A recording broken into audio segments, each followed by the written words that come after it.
Buenas noches con todos, espero que estén muy bien.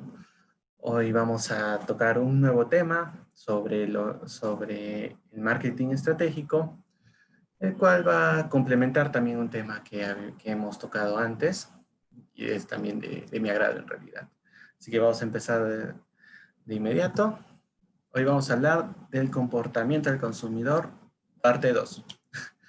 Si no han visto la primera parte, los invito también a ver de qué temas tocamos, cuáles eran las contribuciones de esa clase, porque también esto va a ser un buen apoyo para la clase presente. Entonces, vamos a empezar. Listo. Hablemos de qué temas vamos a tocar. Vamos a ver 3 ejes, en los cuales vamos a hablar de las necesidades, tal cual. ¿Qué es una necesidad? ¿Cómo se estructuran? Vamos a hablar de las subculturas, cómo se evalúa una subcultura, cómo éstas se forman y qué consideraciones tenemos que tener. Vamos a hablar un poco de la adopción de la innovación y esto va a ir a la par de cómo nosotros vamos a determinar el valor de nuestra empresa, ¿no? De nuestro negocio, de nuestro emprendimiento o del trabajo en donde estemos. Todo esto va a servir, va a ser un complemento para poder analizar y perfilar mejor a quién es nuestro cliente, ¿no? Ya sea una empresa B2B, B2C o el esquema que veamos, tenemos que conocer cuál es la estructura de nuestro cliente. Así que este es un buen inicio para complementar lo que también hemos visto de cómo cómo se desarrolla un perfil de persona, cómo se segmenta y todo lo demás. Entonces, toquemos el primer punto. ¿Cuáles son las necesidades? Y para las necesidades no hay un mejor ejemplo, uno que más se conozca como la pirámide de Maslow. La vamos a repasar, pero le vamos a dar un pequeño giro para también entenderla y cuál es su significancia en realidad. Para esto hablamos de qué es una necesidad. Y una necesidad es una carencia de algo, ¿no? Algo que se necesita y que, bueno, no lo tenemos en ese momento y por lo tanto es un motivo, ¿no? Para que nosotros nos movamos a la acción para conseguirlo. Las necesidades ya están establecidas, es muy difícil generar una necesidad nueva, de hecho, yo diría prácticamente imposible. Las necesidades ya están en el ser humano de por sí, en la vida y demás. Lo que sí cambia, y en lo que de alguna forma el marketing o el desarrollo de productos y servicios se va a enfocar, es en el deseo.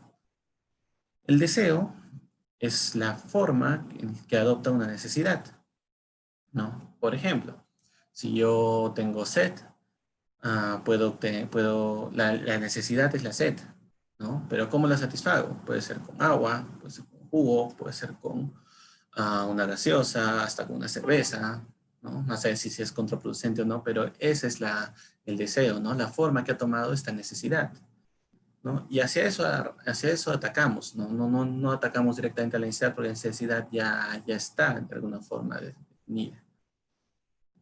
Dicho esto, ya hemos hablado de que vamos a analizar lo que es Maslow, y Maslow lo que ha hecho es básicamente categorizar el comportamiento, las necesidades humanas en un sistema en el cual se va escalando, ¿no? Cuando tú cubres un nivel, que digamos empiezas de la base, subes al siguiente nivel, ¿no? O cuando ya está prácticamente casi cubierto ese nivel, subes al siguiente y lo vas desarrollando así sucesivamente.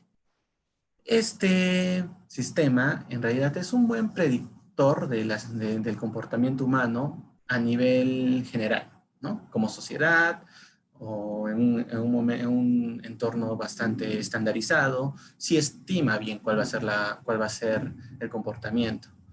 Sin embargo, individualmente no. Individualmente, las personas tienen otro tipo de formas, pueden ser más impredecibles, ¿no? Pero es un buen estimador en general. Eso hay que tenerlo en cuenta. Vamos a ver, por lo tanto, cuáles son los niveles de la pirámide de Maslow. Y empezamos desde la base, ¿no? ¿Qué está en la base? Están las necesidades fisiológicas, las biológicas o las básicas.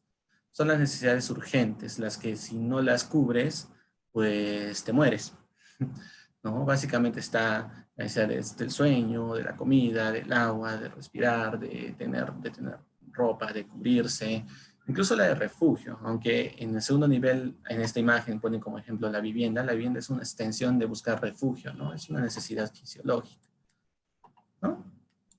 Entonces, estas serían los primeros niveles. Como vemos, una sociedad que tiene muchas carencias, no tiene acceso fácil a los servicios básicos, vitales, pues se va a concentrar mucho en tener esto, ¿no? Y va a buscar siempre en tener esto primero, y de hecho, de repente no va a poder atender las demás. Es algo bastante natural. Una vez que has pasado la fisiológica, pasas a las de seguridad. Y seguridad es como un nivel en el cual tú quieres ah, estabilizar todo, ¿no? Mantenerlo. ¿Y cómo mantienes lo que has logrado desde satisfacer las necesidades biológicas o fisiológicas? Pues lo mantienes ¿con qué? Con empleo, teniendo seguros, porque una necesidad fisiológica es la salud, pero el seguro te va a garantizar esta salud, ¿no? De alguna forma la estabilizas a través de ello, ¿no? Teniendo una casa, si tienes los ingresos, pues teniendo guardias, sistemas de seguridad, todo ello, ¿no? De alguna forma, todo esto, lo que va a hacer tus fondos de AFP, de ONP, son parte de este tipo de necesidad, ¿no? Una forma de garantizar que no vas a bajar a empezar a buscar la necesidad fisiológica de inmediato, ¿no? Por eso es el segundo nivel. Y tiene lógica de nuevo, ¿no? Una vez has cubierto las primeras, buscas mantenerla, que no bajes, ¿no? Que no peligres. Después de eso ya viene algo bastante natural, que es el ser un ser social. Las siguientes necesidades son las necesidades sociales, sociológicas. Independientemente si es una persona tímida, una persona hasta en un cierto sentido, podría ser hasta un sociópata o demás, que no tiene, no tiene estos vínculos, siempre el ser humano es un ser social. Necesita de otras personas, ¿no? Necesitas de interactuar de otras personas a diferentes niveles, profesional, a nivel de trabajo, laboral, amical, a nivel de pareja, a nivel de familia. Eso es lo que buscan estas necesidades, ¿no? Vas a buscar tener una aceptación en tu entorno, en tu vecindario, en tus amistades, tener amistades, tener una pareja y demás, todo lo que tenga que ver social. Tiene lógica, ¿no? Una vez que estamos estables, buscamos conectar con la gente. Es natural en el ser humano. Pero uno no solamente quiere conectar con la gente después de eso, ¿no? O sea, ya tengo mis amigos, pero también quiero ser reconocido. Y bien las necesidades de autoestima o reconocimiento, ¿no? Las cuales va a decir, yo quiero que dentro del grupo que estoy, dentro de la sociedad que pertenezco, dentro del grupo que pertenezco, quiero ser parte, quiero destacar. Lo cual también es normal, el ser humano es también competitivo, ¿no? Es colaborativo y competitivo a la vez. Entonces, ¿acá qué vienen? Los logros, los éxitos, las insignias, los trofeos, hasta cierto punto las etiquetas, todo ello, los cargos, es todo lo que uno busca después, ¿no? Una vez terminado esto, hemos visto, vemos que siempre lleva un orden, ¿no? No solo quiero ser parte de un grupo, sino quiero ser relevante dentro del grupo, y después ya vienen las necesidades más, de alguna forma, elevadas, altruistas, trascendentales, ¿no? Que son las de autorrealización. No solo quiero quedarme con un título, no solo quiero tener reconocimiento, quiero desarrollarme en plenitud, quiero ser a lo que de alguna forma tengo la vocación de ser, ¿no? Acá ya vemos las necesidades tanto caritativas o de repente no solo tener un título, busco un doctorado, un PhD que es más un poco más filosófico, en fin, ¿no? Busco algo, fines mayores, ¿no? Busco, de nuevo, hacer caridad o aportar o retribuir, ¿no? Ya son necesidades de un nivel mucho mayor, ¿no? Y Maslow te dice esto, ¿no? O sea, uno se mueve en esta pirámide en función, o una sociedad o un entorno se mueve en esta pirámide a nivel, o sea, a un nivel ordenado, ¿no? Escalas de uno al otro, de uno a otro. En general es lógico, tiene mucho sentido y sí, se da muchas veces, si tú lo analizas en general, a una generación, por ejemplo, que haya vivido bastante temas de crisis, de pobreza, va a centrarse mucho en el sistema, en el entorno de la seguridad, ¿no? Vemos, después de la Guerra Fría, por ejemplo, qué es lo que se hablaba bastante, ¿no? El estilo de vida tradicional, tener un empleo, trabajar, tener un ingreso estable, porque eso era necesidades de seguridad, ¿no? Ya después hemos ido subiendo. Lo que no te explica Maslow es justamente los casos excepcionales individuales, en los cuales, por ejemplo, un bombero que está desarrollando, ¿no? Una necesidad de autorrealización, ¿no? De bien a la sociedad y todo lo demás, se puede sacrificar, o sea, olvidarse de las necesidades fisiológicas en son de salvar a alguien más. Maslow no te explica eso, no te permite saltar de un nivel a otro, y esa es la excepción en la que uno tiene que evaluar. Por eso decíamos que a nivel general, como sociedades, sí, se respeta esta escala, pero a nivel individual es más difícil de predecirla. ¿Y por qué se da esto? Porque cada individuo tiene un marco de referencia diferente. Es decir, cada individuo ha tenido experiencias diferentes, se ha desarrollado de manera diferente e individualmente va a actuar de una manera específica, ¿no? Y eso es lo que uno tiene que considerar a la hora, ¿no? También de darle alternativas. Por ello vamos a hablar de que en todo caso es un marco de referencia. ¿Y qué es un marco de referencia? Pues el marco de referencia es un término que engloba en realidad los elementos que van a definir cómo una persona va a pensar, va a creer y va a actuar. El marco de referencia es el conjunto de historias con la que una persona ha escuchado, digamos, ¿no? Desde su niñez, es el conjunto de experiencias que ha vivido, es el conjunto de subsistemas biológicos en el sentido de que uno tiene diferentes subsistemas en el cuerpo, ¿no? En el que uno tiene que de repente, por ejemplo, tiene sueño y hambre a la vez, ¿no? Dependiendo de cuál es la prioridad que tú le has dado a esos se consideran sistemas porque funcionan en diferentes sistemas, órganos del cuerpo. Pero ¿a cuál le das prioridad? Eso es parte de lo que inculcas en tu marco de referencia, ¿no? De repente yo voy a dormir y después como. Es un ejemplo bastante burdo de alguna forma, pero a eso se refieren con sus sistemas biológicos de cada individuo, ¿no? Cómo prioriza las necesidades, las emociones, los estados en los que pasa y las circunstancias que cada uno vive, ¿no? De hecho, si tú pones a dos personas y las pones frente a una experiencia, probablemente las dos personas reaccionen de manera diferente, ¿no? Eh, y esto es porque sus marcos de referencia no son exactamente los mismos. Ahora, estos marcos pueden cambiar en el tiempo, obviamente, porque nosotros cambiamos, nosotros creemos, de repente descubrimos que algo que creímos mucho tiempo resultó que era falso, o no era del todo como lo creíamos, ¿no? De repente era un poco diferente, no tan grave, pero era un poco diferente. Nos destruimos de alguna forma y nos volvemos a reconstruir, y nuestro marco evoluciona a la vez, ¿no? Entonces, el marco no es estático, el marco cambia, puede cambiar en el tiempo. ¿Para qué nos sirve entender este concepto del marco de referencia? Pues es la forma en la que la gente va a ver los significados dentro de su entorno, ¿no? ¿Qué significa cada cosa? Por lo tanto, ¿cuál es su utilidad? Pues si tú conoces el marco de referencia en el que se ha desenvuelto, vas a saber cómo este individuo piensa y vas a saber cómo llegar a conectar con él, ¿no? Por lo tanto, su utilidad pragmática, su utilidad real va a ser una parte fundamental de tu perfil de persona, ¿no? De alguna forma. Acá puse unos ejemplos, vamos a explicarlos uno a uno también, porque parecen bastante interesantes, ¿no? El primero es Forrest Gump, ¿no? La imagen de Forrest Gump arriba a la derecha. ¿Por qué lo puse este ejemplo? Porque acá quería hacer una comparativa. Cuando era la Segunda Guerra Mundial, todos los que iban a la guerra, ¿no? En Estados Unidos, que habían todas las campañas de reclutamiento y demás, eran bastante admirados,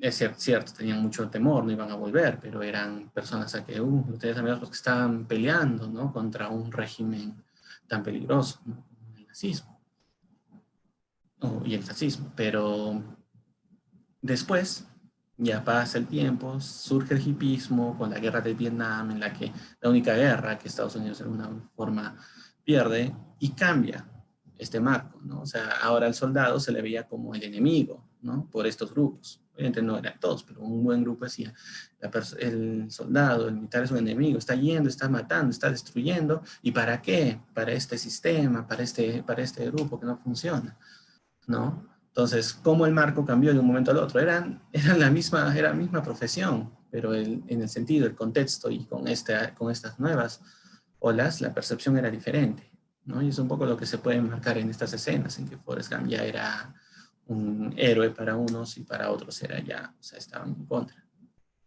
Otro ejemplo, tal vez un poco más cercano y, bueno, mucho más cercano y también indica un ejemplo de marco de referencia, es nuestro propio himno nacional.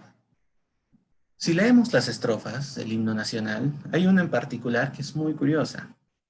Es una, bueno, no la voy a parafrasear pie de la letra, pero les voy a decir qué es lo que dice básicamente, ¿no? Dice básicamente, algún día a las playas ibéricas, está haciendo referencia a España, van a conocer el terror, ¿no? De las cosas que pasaron. Es lo que dice una estrofa del himno nacional.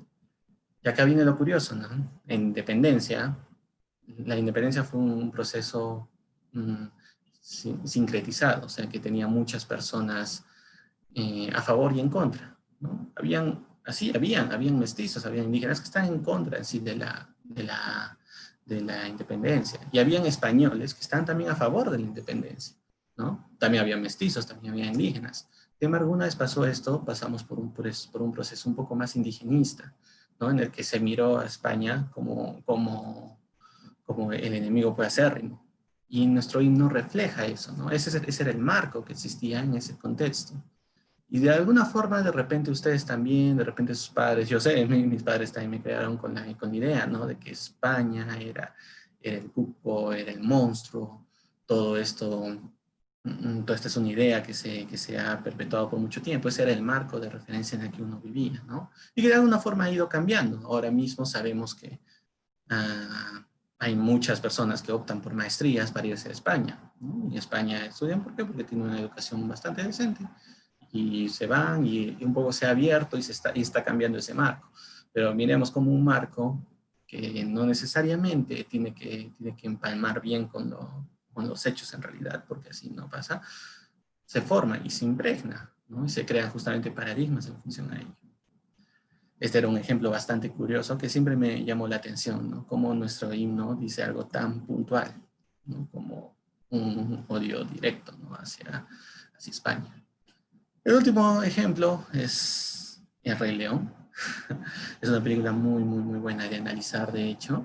Pero ¿y por qué lo puse acá? Porque justamente acá hablamos parte del marco de referencia de una persona o de un grupo de personas es las historias con las que he crecido, ¿no? Y qué enseñan estas. En El Rey León es un ejemplo muy bueno, de hecho es un ejemplo de alguna forma de nuevo, ¿no? Un gobierno tirano. ¿Cuáles son las características de un tirano? De alguna forma, en este caso la escena de Scar, ¿no? Scar era una persona demasiado, era un león, un león bastante inteligente, muy inteligente, era muy capo, pero esa inteligencia lo llevó a ese orgullo, ¿no? Él tenía un orgullo en el que para él yo soy tan inteligente que yo debería ser el gobernante, ¿no? Y aunque es un dibujo animado, es con animalitos, aunque está basado en Hamlet y todo lo demás que ya se sabe, um, esta historia nos enseña, ¿no? Nos dice, ¿no? Estos son valores, estos son sistemas y estas son cosas a las que tienes que estar atento, que no se repita. ¿Se vuelve parte de nuestro marco de referencia? Pues sí, ¿no? Por eso las historias, de alguna forma por eso las historias originales, las historias de La Bella y la Bestia, la original, ¿no? De Blancanieves, en fin, todas estas historias en su momento eran historias bastante terroríficas, por ejemplo, porque también tenían que ejemplificar que afuera, en el bosque, en el lado desconocido, habían peligros que no te podías imaginar. Y esa era la razón por la que las historias eran tan terroríficas, que después se suavizan, ¿no? Ya bueno, con Disney, pero igual mandaban mensajes. Y eso es lo que tienes que entender. Con qué ha crecido la persona te va a decir más o menos también el marco de referencia que uno tiene. Como he dicho, todos estos son elementos que uno puede evaluar para saber en verdad cómo es la persona y qué es lo que va a creer y cuáles van a ser las cosas. En todo caso, si ese es el público que me interesa o si eso es lo que como empresa también me interesa, también es importante definirlo, ¿no? ¿También lo veo así? ¿Sí o no? Entonces, eso es algo bastante importante. Pero como dijimos, una vez ya tienes marcos de referencias, pasas a estos marcos de referencias son parte de un individuo y son parte de un grupo muy específico también, ¿no? Y por eso podemos hablar de las subculturas. ¿Y qué son subculturas? Pues subculturas son grupos de personas que tienen creencias, que tienen estilos de vida en común, creencias en común, sistemas de valores en común. Incluso estos se pueden llegar a hacer hasta microculturas, ¿no? Que es justamente cuando tienes sistemas de valores muy específicos, ¿no? Como una microcultura es, por ejemplo, las artes marciales, ¿no? es muy, muy, muy especializado, ya tiene diferente, ya tiene hasta un dogma, ya tiene una forma de conducta, ¿no? Ya no solo es una creencia meramente, es una forma de ser. Ejemplos de subculturas. Lo que también hablamos en su momento eran las generaciones. Las generaciones son un tipo de subcultura. Sí, porque están definidos en el tiempo, tienen marcos definidos, han vivido ciertas cosas y tienen ciertas características propias, creencias propias, ¿no? Los tunos es otro ejemplo de subculturas, ¿no? Los tunos que tocan estas canciones en la universidad es una subcultura universitaria. Los tunos por características son universitarios. De hecho, por ejemplo, en Arequipa existe también, ¿no? La tuna mayor, y no, hay grupos que están en contra de esta tuna mayor, porque la subcultura de los tunos es exclusivamente universitaria, ¿no? Entonces, estos son unos ejemplos interesantes, ¿no? Cómo una subcultura tiene un esquema tan rígido, ¿no? Los K-popers, los que les gusta, ¿no? La música coreana, también tienen los que les gusta el anime, es otra subcultura. Las artes marciales, como dijimos, tienen toda una subcultura también, incluso dentro de los deportes en general existe esto. Algunos fans de alguna saga o de algún programa en particular también se vuelven una subcultura, si es suficientemente fuerte, ¿no? Ahora, estas subculturas, y acá les pongo estos dos ejemplos de la derecha, no, de la izquierda. De hecho, son ejemplos que yo mismo o tomé o de personas que conozco, ¿no? En uno está en Canadá y en otro es en Las Vegas, en Estados Unidos. ¿Cuál es la característica curiosa, no? Esta subcultura está bien arraigado estas creencias, estos sistemas, estos gustos, estas preferencias, ¿no? Y todo lo que simbolizan. Y esto no solo queda en ellos, no solo queda en esa generación, en ese espacio, ¿no? Que después se extingue o tienen los miembros, sino que se heredan, ¿no? Y justamente eso es lo que quería ejemplificar en estas dos fotos. La foto de la izquierda, que fue en Halloween del 2018, en un fuerte en Canadá, ¿no? Que como los padres se disfrazan de Harry Potter y los disfrazan a sus hijos también, ¿no? De Harry Potter, hijos que de repente ni siquiera entienden del todo la saga todavía, ¿no? Pero ya los disfrazan, ya viven esta experiencia, ¿no? Y están pasando estos valores. La otra es de Halloween de este año, de hecho, y podemos ver igual, ¿no? Como son trajes demasiado elaborados, tanto de la mamá y de su hija, que es una hija, ¿no? El traje verde de Halo. Entonces, esto se hereda, esto sigue, ¿no? Siendo parte de uno, porque son creencias fuertes, ¿no? Por lo tanto, es algo que se va pasando y que se sigue extendiendo, ¿no? Y que tiene, de hecho, también tiene un marco de referencia, tiene valores, las historias que se cuentan, ¿no? Harry Potter, en los videojuegos, todo eso son parte de estas subculturas, ¿no? Y se creen. Como parte de la subcultura podríamos hablar en todo caso también de la generación actual, ¿no? De hecho, creo que ha sido un tema de bastante auge. Siempre es un tema de bastante auge, ¿no? ¿Cómo es la generación actual? Pero también a raíz de las situaciones que se han dado ha sido algo que se ha incentivado más. La generación actual, en particular, este es un estudio también que viene pues, de la Asociación Psicológica de Estados Unidos, que miraba algunas de las características que moldearon a esta generación. Y en esta generación, ¿de quién hablamos? Hablamos en particular de una parte de los millennials, a nivel de Perú, una parte de los millennials y la nueva generación, ¿no? La Z, centennials o la etiqueta que le quieran poner, al final es un nombre, pero escribe a una generación, ¿no? Y estas características se han dividido en tres grandes rasgos. Y es importante que podamos analizarlo siempre en estos rasgos también, no solo estas, sino otras generaciones, porque son nuestros clientes. El primero es el rasgo económico, ¿no? ¿Y en qué vemos el rasgo económico? La conciencia de la marca propia. ¿En qué sentido? ¿No? Como antes de la generación, de la gran generación, que es la generación posguerra fría, post Segunda Guerra Mundial, que era más tradicional, es bueno que tengas un trabajo. Este está mucho más consciente de una marca propia y menos tolerancia al abuso de alguna forma, ¿no? Entonces hay menos tolerancia que a un ratio de capacidad consumo-empleo. Obviamente yo soy consciente de cuánto valgo y yo quiero tener ese valor. Claro, esto tiene los dos extremos. Es muy positivo que la gente sea consciente de su valor, de su capacidad, de que si ha estudiado, si se ha preparado, pues tenga estas opciones, ¿no? Por otro lado, si es una intolerancia muy excesiva, se vuelve disfuncional, porque no va a querer estar en ningún lado, porque no va a querer asumir otros retos, otras cosas, ¿no? Los dos lados tienen tanto un lado bueno como un lado malo, ¿no? Entonces, por un lado, ahí es donde salen las frases, ¿no? Generación de cristal, y por otro ya sale lo que es también el amor propio, el valórate, ¿no? Que son mensajes contradictorios, pero en los extremos pasan. Otro ejemplo de esta economía es que ya surge un deseo establecido, que es el deseo tecnológico.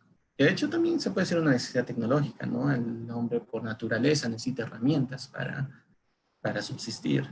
Pero ahora ya la tecnología ya es un requerimiento innato en estas personas, ¿no?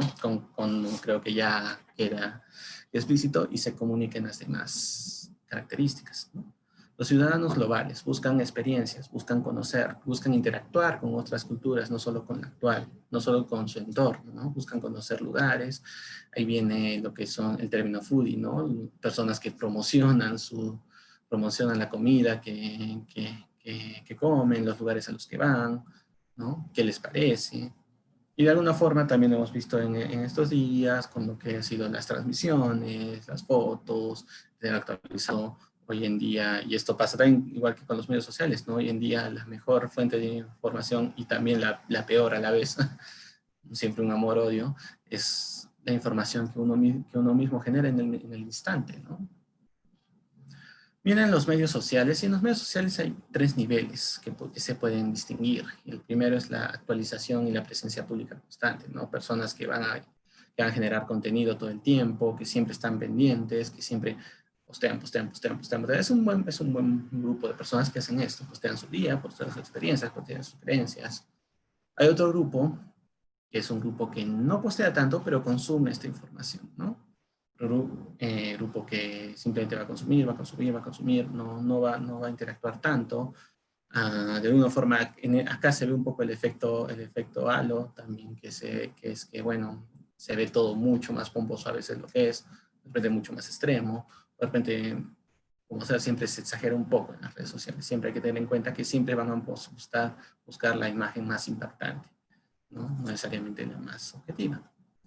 Y hay un tercer grupo que es muy poco, que tiene sus cosas buenas, sus cosas malas, que es la de los curadores o los guardianes. ¿Quiénes son? Son personas que justamente dentro de esta generación o dentro de una subcultura en particular, por ejemplo, dentro de esta subcultura van a hacer filtros, ¿no? Personas que van a decir, bueno, esto es cierto, esto es falso, que van a buscar fuentes, que les va a interesar, sean los hechos, que si tú dices algo que va contra los principios de la cultura o del grupo al que estás buscando, te van a cerrar las puertas, no van a permitir, ¿no? que se degrade por alguna forma el entorno que han desarrollado. Son pocos, no hay muchos, pero dentro de esta minoría existen, ¿no? Y también se comunican en los medios sociales. Entonces, estas son una de las características de la generación actual, que probablemente se van a mantener y que tenemos que conocerla. De ahí, ¿qué otros tipos de subculturas podemos ver que sean interesantes, ¿no? Podemos verla una subcultura regional. ¿A qué nos referimos con subcultura regional? Que cada país o región, incluso dentro de sus regiones, cada país tiene una forma específica de ser, de expresarse, de hablar, puede hasta tener escalas de valores o prioridades diferentes, ¿no? Esto sí se puede ver bastante en América Latina. Cada país, por más que todos seamos a América Latina, a Sudamérica, cada país quiere ser independiente. A mí no me mezcles con Ecuador. Los dos tenemos ceviches, y de hecho sí, Ecuador es bien raro, pero no me mezcles con Ecuador, ¿no? Es más, me voy a pelear por el ceviche. Bueno, esa es una característica bastante peruana, pero sí, ¿no? Entonces, cada país es de esa forma, y cada región, incluso dentro de un país, también tiene una forma específica de ser, como algunas personas dicen, ¿no? En este caso, el arequipeño habla cantando, y probablemente sí se me escucha a mí también cantando una vez, pero esas cosas pasan. ¿no? Acá hay otro dato curioso que también son estadísticas que se dieron, en este caso le dieron un estudio en una banca acá, que decía, ¿no? Según las estadísticas, cuando uno tiene un ingreso adicional, el arequipeño, lo primero en lo que va a gastar, o sea, ¿cuál es el orden? El arequipeño gasta primero en comida y después gasta en ropa, ¿no? O sea, gasta en salir a comer, a restaurantes, todo eso, y después piensa en la ropa. En general, no tiene que ser su caso en particular, no tiene que ser un caso en concreto, pero en general esa es la tendencia. Sin embargo, en Lima es al revés. En Lima se prioriza más, se prioriza primero la vestimenta y después la comida. Es un dato curioso, ¿no? Eso, como digo, esto es en general. Pero ya te muestra un marco regional bastante fuerte, ¿no? De nuevo, este es un dato de los análisis de perfiles canadienses y ellos te dicen, ¿no? De hecho, te ponen, esto es lo que es, esto es lo que te va a decir el peruano y más o menos esas son las formas en las que hay algunos reportes en Canadá de perfiles de todos los países. El peruano, cuando habla con un extranjero, lo primero que habla es de la comida. Lo que decía, siempre hablamos de la comida, ¿no? Y dice que sí, o sea, sí, puede ser amar y todo eso, te dice todo eso, pero siempre lo primero que hace es la comida, lo cual es cierto. Otro ejemplo, incluso en negocios, ¿no? Starbucks y franquicias como KFC son servicios básicos, o sea, bastante, no se consideran en los países originales, ¿no? En Estados Unidos, por ejemplo, no se considera Starbucks como, wow, más allá de que sí, la experiencia que te dan internet y todo lo demás, o sea, es una franquicia que funciona de la misma que tiene ciertas similitudes, pero Starbucks se le ve como, bueno, ya pues un café, no es tan, no es tan lujoso, no es tan fino, ¿no? Igual café es todavía peor, o sea, casi no lo, es comida, ellos sí consideran comida basura sí lo podrían considerar café, ¿no? Pero en Perú no es así, ¿no? Un Starbucks es un café caro, por ejemplo, acá, ¿no? Relativamente caro, ¿no? Igual, ¿no? Un gusto un KFC, o sea, son gustos que es un ingreso un poco más alto, ¿no? No es tan común, ¿no? Allá es común y cualquier cosa, de hecho, ¿no? O sea, es como ir a comprar pan. Entonces, esas son diferencias dentro de la misma subcultura, incluso dentro de los mismos negocios, como cada cultura cambia, ¿no? Cada negocio tiene un diferente perfil en función a en qué lugar está. Ahora que sabemos esto, que podemos analizar subculturas, que sabemos en qué consisten, cómo nos comunicamos con ellas, pues lo primero, si te interesa para empezar a tener una subcultura, si quieres especializarte en una en particular, que es muy válido, entiende sus valores y esquemas. No las sobreestimes, no hagas clichés, ¿no? Sí puedes sacar arquetipos, sí puedes sacar un perfil en común, pero una vez que la conozcas esta cultura, no vayas a ciegas a suponer de que esta cultura funciona de una forma cuando en realidad no es así. Esta misma cultura es muy especializada, va a conocer los productos que le estás ofreciendo y van a ser todos los detalles, ¿no? Esto es bueno porque si saben, vas a poder venderles a un mayor precio cosas mucho más especializadas. Es bueno, ¿no? Alguien que de nuevo colecciona figuras de acción y todo eso va a saber el valor de una figura y no lo va a ver solo como un juguete, como una persona que de repente sí. Entonces, puedes ofrecer productos muy interesantes, ¿no? Pero tienes que conocerlos de todas formas. Y tienes que saber cuáles son las sinergias, si en verdad puedes mezclar ciertas cosas, si en verdad hay cosas que no puedes mezclar. Incluso dentro de la misma cultura hay ciertas rivalidades bien fuertes, ¿no? Acá ponemos unos ejemplos, ¿no? El anime y el K-pop. Los dos son cultura asiática, sí. Los dos en un entorno podrían interactuar, sí, pero no pueden interactuar juntos, no lo puedes considerarlo en el mismo nivel, siempre separados. Incluso dentro del mismo evento, separado, ¿no? O bien marcado cuando empieza uno, cuando termina otro, ¿no? De nuevo, por ejemplo, Harry Potter tiene tiene seguidores muy fuertes, es prácticamente una subcultura o una microcultura. Señor de los Anillos salió prácticamente salieron a la par, ¿no? Entonces son dos subculturas bien fuertes y eso constata, muchas veces ni siquiera se mezclan, ¿no?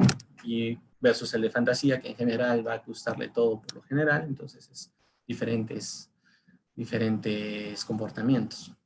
El karate y el kung fu son dos artes marciales diferentes, tienen diferentes estilos y demás, confundirlas. E incluso ahora que hemos pasado las elecciones en Estados Unidos, el demócrata y el republicano, ¿no? Tienen creencias, sistemas de valores totalmente diferentes, son prácticamente mitad-mitad, ¿no? En el país. Tienes que saber cómo comunicarte. Si estás en una zona muy marcada demócrata, muy marcada republicana, vas a tener que saber vender los productos en función, o tener una empresa en función de esos valores, ¿no? Un ejemplo, por ejemplo, también de imágenes, ¿no? De anime, ¿no? Que una vez me pasó que busqué un producto en particular y me decía, es un producto de tal anime, y me decía, bueno, pero no era un producto que no había, y era como que ya de por sí te generaba un rechazo. ¿Por qué ponen algo que no encaja, ¿no? A ese nivel de especialización se llega. Entonces, no las subestimes y comunícate conociéndolas en verdad. Esa es la forma en la que vas a poder saber y conectar con esta subcultura. Y si tú tienes nichos tan especializados como estos, pues van a pagar por un producto mucho más elevado. Dicho esto, ya hemos cerrado lo que es subcultura. Vamos a hablar de lo que es la adopción de la innovación. ¿Y a qué me refiero con la adopción de la innovación? Pero tú lanzas un producto, ropa, comida, no sé, juguetes, artefactos, todo lo demás, que es un producto muy reciente, muy nuevo. Tienes que saber cuál es el perfil de adopción de tu público, ¿no? Porque normalmente se divide en esta curva que vemos acá. Esta curva semeja también un poco la curva, el ciclo de vida de un producto, pero ¿qué podemos ver acá? ¿No? En la primera parte, y acá tenemos los porcentajes de cada uno, tenemos al mercado temprano, ¿no? El mercado que va a probar tu producto desde el inicio. En la última clase estuvimos hablando de los early adopters, las personas con las que tú puedes experimentar si una campaña funciona, si se está apreciando el valor, se hace en este nivel del early adopter y del innovador, ¿no?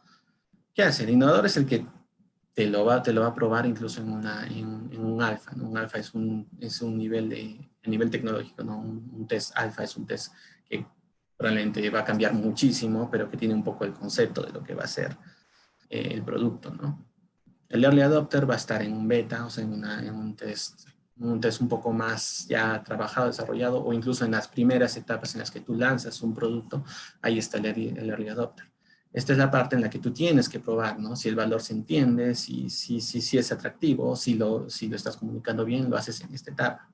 Como vemos, entre el early adopter y el innovador, tenemos 16% de lo que pueden ser la mayoría de las personas, ¿no? que consumen un producto dentro de tu mercado. El 16% puede ser un early adopter.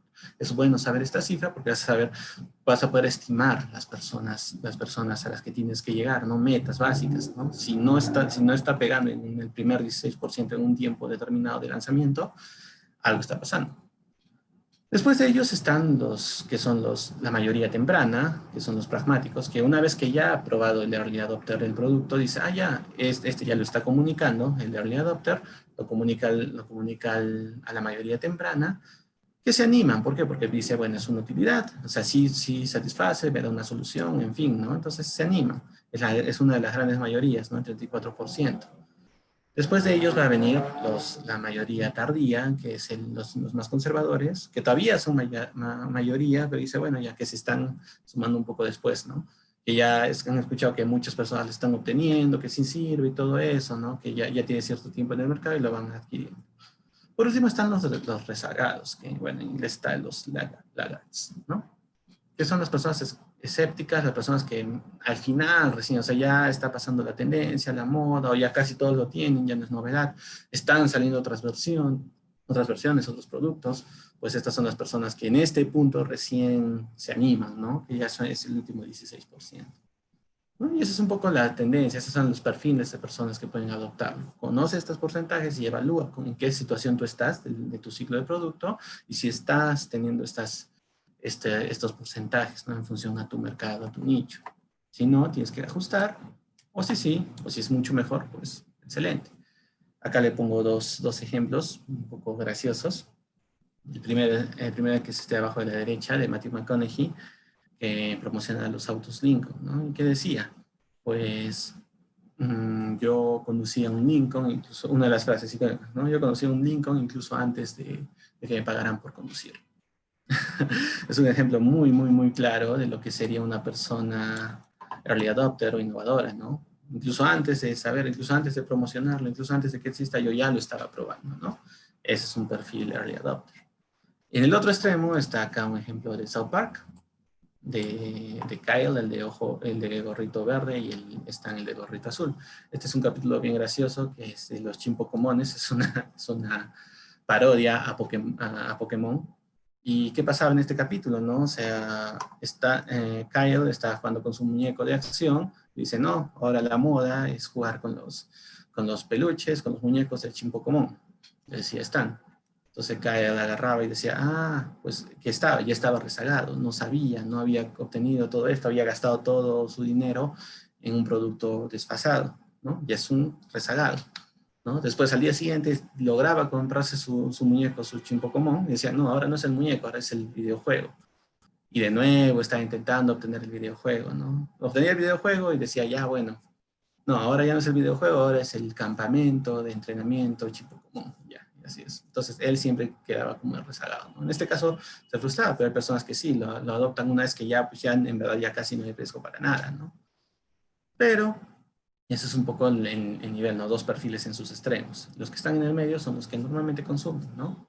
El que va a consumir inmediatamente, que es inmediatamente del early adopter, que es la mayoría temprana, y los que van a consumir después, ¿no? De esta mayoría, que es la mayoría tardía. Entonces, esta es una forma bien curiosa, ¿no? De ver cómo funciona esta adopción, y así funciona el ser humano. Por último, les voy a pasar esta herramienta que se llama la curva de valor. ¿Qué haces con una curva de valor? Pues ya hemos visto cómo es tu perfil, ya conoces cómo se comporta una subcultura, cuáles son los marcos de referencia, sabes que si una subcultura tiene tendencia a ser early adopter, tiene tendencias a hacer mayorías, tempranas, tardías, no lo sé, ya sabes todo esto. Tienes que poder evaluarlo en función a tu negocio, en función a tu empresa, y para eso está la curva de valor, ¿no? ¿Cómo funciona la curva de valor? Pues es bastante flexible, de hecho. Pones atributos arriba, los atributos que van a cambiar en función a tu negocio, a tu producto, a tu empresa, tu servicio, los productos más relevantes, ¿no? de este sector, de este negocio, ¿no? Acá he puesto, bueno, los atributos, acá digo, bueno, precio, diseño, tipo de entrega, desempeño, y un atributo 5, un 6, un 7, un 8, un 9, un 10, puedes poner los que quieras, pero no siempre intentar limitar a los básicos, ¿no? Acá puedes comparar a tu empresa con otras empresas y las calificas del 1 al 10, ¿no? En cuánto esto cuánto cumple, ¿no? Para eso tiene que ser bastante objetivo. Y lo vas comparando en esta gráfica. ¿Cuál es el punto acá? Que no necesariamente un atributo tiene que ser positivo, ¿no? Un ejemplo que me acuerdo bastante era que, por ejemplo, en el Cirque du Soleil, ¿cuál era su comparativa, ¿no? Un atributo era presencia de animales en vivo, ¿no? Que muchos de sus competencias la tenían, ¿no? Y el Cirque du Soleil lo tenía en 0. Pero en este caso era muy positivo, porque la tendencia era de que ya no iba a haber animales en vivo. Y ellos ya lo trabajaban de esa forma. Entonces, un atributo no necesariamente tiene que ser positivo y no es necesariamente bueno que tú marques alto en un atributo, pero tienes que saberlo, tienes que evaluarlo objetivamente. Lo otro importante a ver es de que si este atributo, si marcas alto en algo, ese algo es algo que le importa a tu cliente, ya lo has perfilado, ya sabes que le importa, ya sabes cuáles son sus valores, qué es en lo que cree, ¿le importa al cliente? Sí o no. Entonces eso es algo que tienes que poder evaluar, porque de repente tú marcas alto en algo que al cliente no le importa, o no lo entiende, o no lo comprende, o de repente es igual, aunque sea alto, todos lo tienen alto, no es valor. Entonces tienes que evaluar, ¿no? Por ejemplo, digamos que la empresa, que lo que valora un cliente es el desempeño. Hablemos, digamos, de PCs, de PCs de desarrollo o PCs gráficas. No le importa tanto la parte de diseño, ¿no? De repente, ¿no? Que digamos, si eres tu empresa, en este caso la línea azul eres tú, entonces, en este ejemplo, de repente el diseño no le importa tanto, le importa el desempeño, y en desempeño estás bien bajo, ¿no? Estás en 5 comparado con la otra empresa, pues tu oferta de valor en verdad no está siendo efectiva. De repente vendes PCs, laptops para gamers, ¿no? Laptops especializadas en juegos. Pues las laptops gamers tienen un poco de los dos, ¿no? Son muy vistosas, o sea, sí le importa el diseño, y tienen un gran desempeño, ¿no? Entonces tú acá tienes que evaluar, bueno, ¿cuál es el valor que voy a aportar? De repente, por ser una laptop gamer, ¿qué tal sea una laptop gamer de bajo costo, pero muy buena en desempeño? Pues es un valor interesante. Las laptops de PC gamer son bastante evaluadas, bastante caras, de hecho, ¿no? Y de hecho se utilizan para muchas cosas más, ¿no? Gráfica y todo lo demás. Entonces, evalúa. Mira cuál es eso, dónde está tu competencia. De repente, tu supervalor es un valor que todos tienen y en verdad no es valor. Valor es solo si es algo que es muy destacable frente a los otros, ¿no? De repente no es comunicable, no es algo que importe. Por más que sea tu gran fuerte, de repente no importa, ¿no? Entonces, tienes que saberlo. O de repente sí, pero y ahí ya vas a saber qué mensajes comunicar y si en verdad se están entendiendo, ¿no? Si no, estructura. Y para esto sirve la herramienta de la curva de valor. Bueno, esa sería la clase de hoy. Como siempre, las lecciones de la clase, ¿no? Los tips, los consejos, lo que se tiene que llevar de relevancia hoy, es bueno, entender las necesidades de tus clientes, ¿no? Entiende qué es lo que en verdad quieren cubrir, ¿no? Ya sea una necesidad, puede ser en un sistema, puedes estar atacando una necesidad fisiológica, pero en verdad estás cubriendo una necesidad de prestigio, ¿no? De autoestima. No se sabe, entiéndela. Maslow ya te da un orden natural de estas necesidades y es bien certero en general, pero ya sabes, a nivel particular individual varía. No necesariamente va a funcionar. Evalúa si tienes una subcultura. ¿Y qué subculturas? Hay subculturas en todo lado, de hecho, pero evalúalas, ve los valores que tienen, porque sabes que van a tener productos propios especializados y conocerla te va a permitir conectar bien. La adopción de nuevos productos depende del tipo de consumidor que sea tu mercado, ¿no? ¿Qué tipo de consumidor? De repente tienes un mercado que es muy abierto a la innovación. Comparen, por ejemplo, Shark Tank no sé, y los capitales ángeles, ¿no? Un capital ángel es un tipo de early adopter puro, ¿no? Si tú estás buscando financiamiento de un emprendimiento, el capital ángel dice, ya, yo creo en tu idea e invierto aunque fracase, ¿no? Es un early adopter, un innovador puro, ¿no? Mientras que, no sé, Shark Tank, el programa de los socios, ya te pide que estés ya formado, o sea, ya es un mayoría tardía, mayoría temprana, ¿no? Como incluso en estos programas puedes ver estas diferencias, puedes notarlas. Por último, la curva de valor, ¿no? Da una muestra visual, una muestra rápida de lo que el cliente percibe, de cuáles son tus fortalezas y si estas fortalezas valen o no la pena frente a los consumidores, ¿no? Puede ser subjetiva porque tú llenas los valores, pero tienes que ser bastante frío, ¿no? En verdad que tengo, en verdad que tiene el otro y la misma realidad te va a decir, ¿no? Si consume la competencia, hay algo que que en la competencia está destacando que es un valor interesante, ¿no? Entonces, míralo y cotéjalo con la realidad, ¿no? No es solamente lo que piensas, cotégelo siempre con la realidad. Y bueno, esa sería la clase de hoy. Muchas gracias, como siempre, por atender, conectarse. Si tienen alguna duda, me las pueden escribir. Ahora también para poder verla. Bueno, veo que me mandaron mensajes. Hola Nelly, Lidia, buenas noches. También, ¿cómo están? A ver si en redes tenemos alguna novedad también. Y bueno, como siempre, igual tienen ahí mis datos. Si quieren saber de un tema en particular que les interese, me lo pueden hacer saber. Si tienen alguna duda sobre esta clase o quieren saber un poco más de cómo evaluar a estas subculturas, también pueden escribirme, pueden hacer todas las consultas que quieran, siempre abierto a poder atenderlos. Y conmigo, en todo caso, sería hasta la siguiente clase. Muchas gracias siempre por su atención y nos veríamos el próximo lunes a la misma hora. Y bueno, gracias también igualmente a todos los que se han conectado. Buenas noches.